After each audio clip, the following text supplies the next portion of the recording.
Hey, this is Hal. My name is Quail. My name is Hal. This is Quail Studios Guitar. This is a live stream. I'm doing a live stream on Thursday, and you probably weren't expecting this. Neither was I. My Fridays are very full now, so I'm going to be doing live streams, I think, on Thursday morning. I've just got a lot of local teaching going on. I'm a real guitar teacher. I'm a real piano teacher. I do both. I also teach ukulele and bass, and so I have local students that Fridays are filled up. So we're going to do Thursdays from now on. And today we're going to talk about the wreck of the Edmund Fitzgerald, Gordon Lightfoot. Gordon Lightfoot passed away 3 days ago, and it was a little sad, I must say. I was a little sad about it. Oops, I wanted to turn that on. Give me a second here.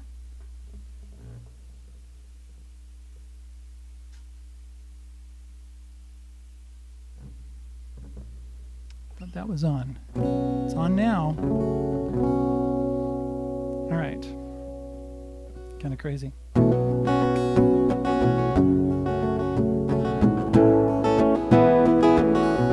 everyone. My name is Hal. Let's start again. Quail Studios Guitar. This is Thursday, May 4th. May the 4th be with you. It's a memorable day for me. I'm not going to tell you why right now, but 3 days ago, Gordon Lightfoot passed away, and we're going to talk about the wreck of the Edmund Fitzgerald. When I first heard this song, I was a little bored with it because it's really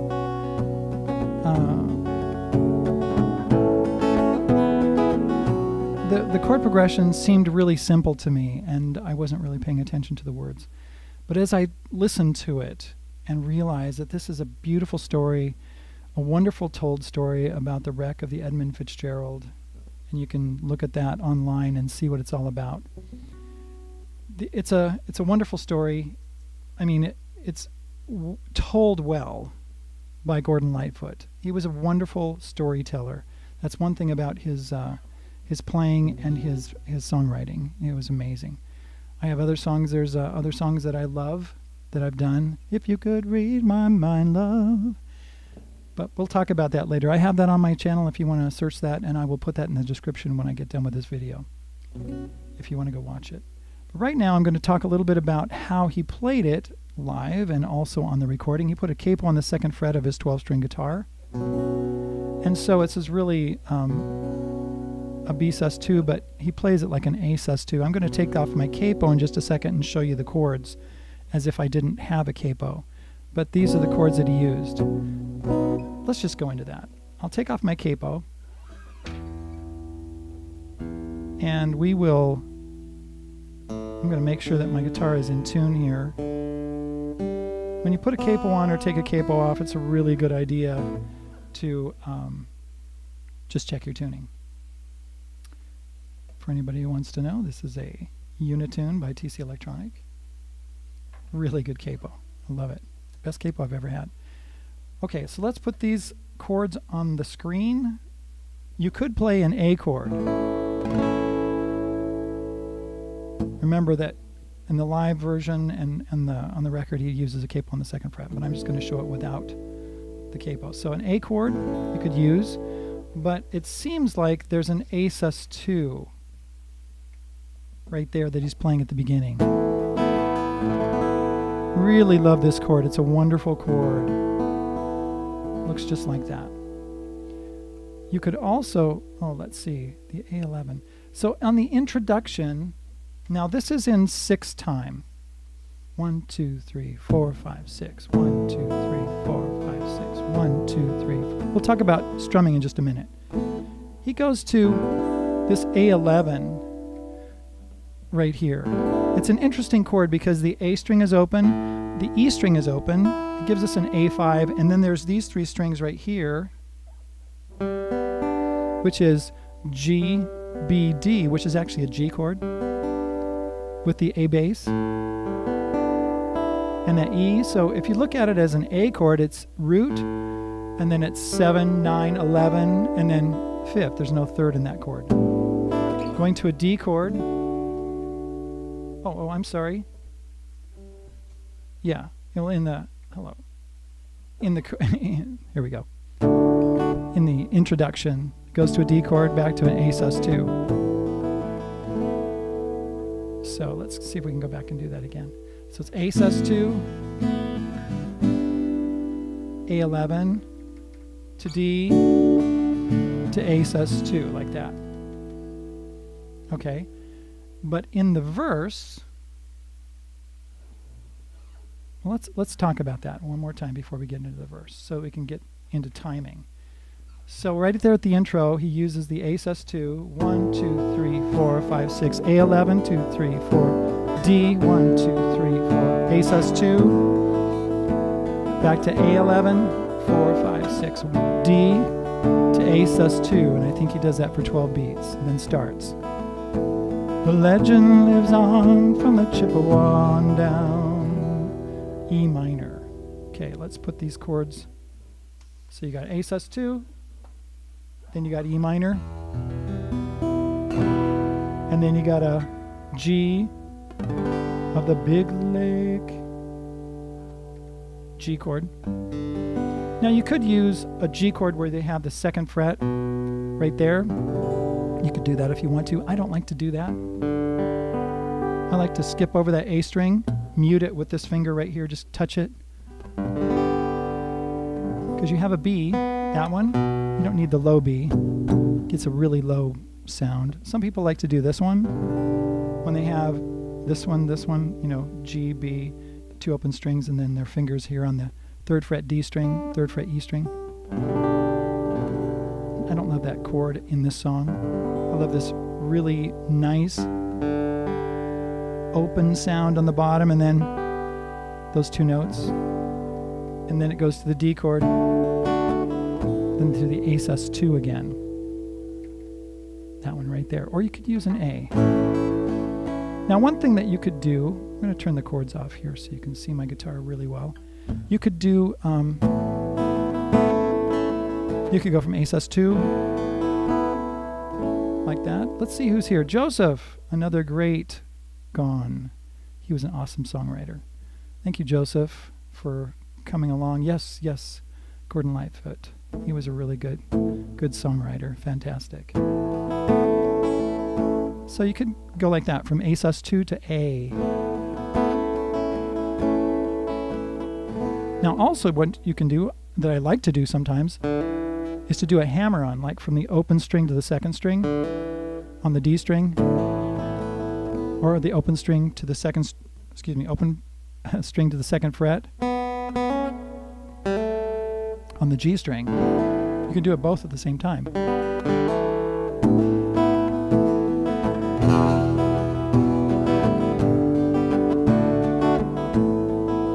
Like that. I love doing that. The legend lives on from the Chippewa on down to the big lake they call Gitchagumi. Now these, I have to say that the phrases that he sings, dun da da da da da da da da da da da, he goes down at the end right there, and then he does that. Let's see, 3 times in a row. When the skies of November. Let's see. Wait. I'm sorry. What's the next? The lake, it is said, never gives up her dead. When the skies of November turn gloomy. 3rd line, he does the same thing. With a load of iron ore, 26,000 tons more than the Edmund Fitzgerald weighed empty.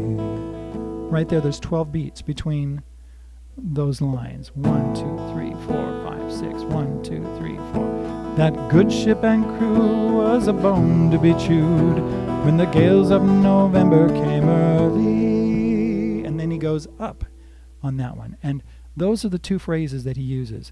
Da da da da. Right? And it's interesting because I compared his live version in 1979, I think it was.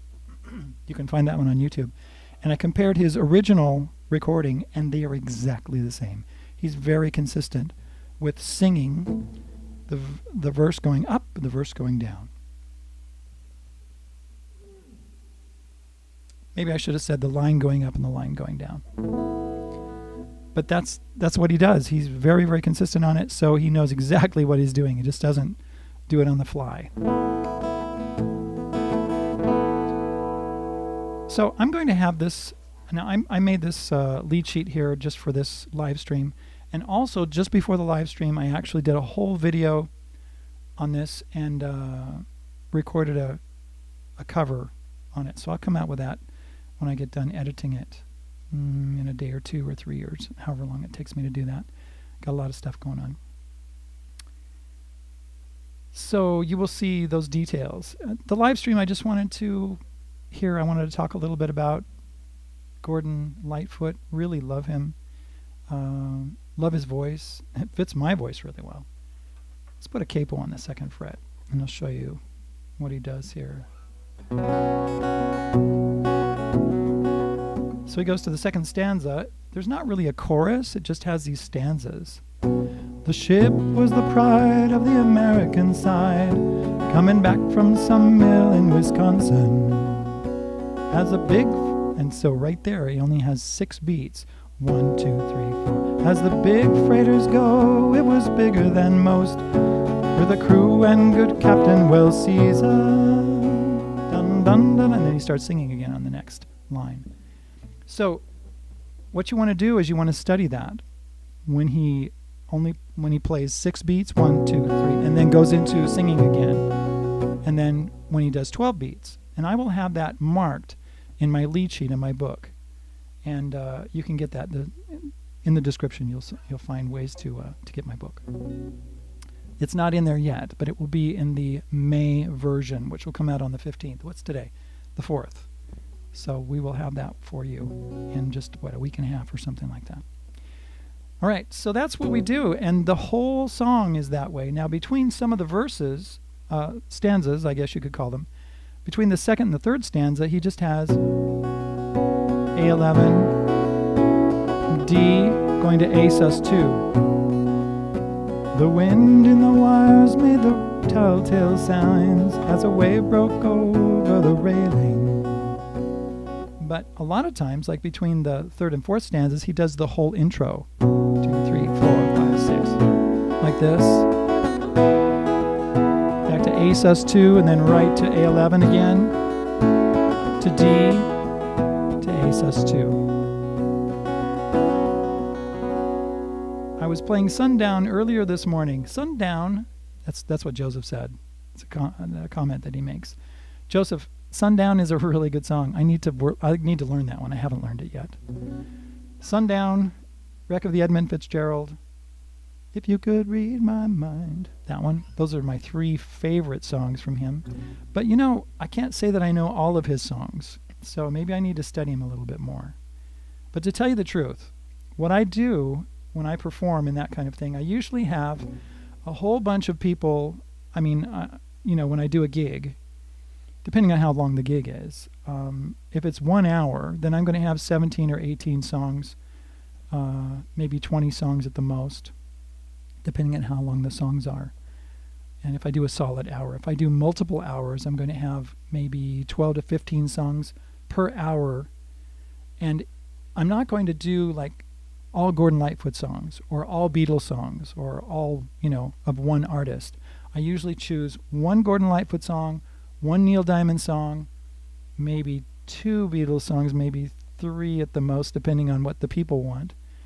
And I'll do other things. I just pick them, and I take them from all different genres. And I think about my audience too. Is my audience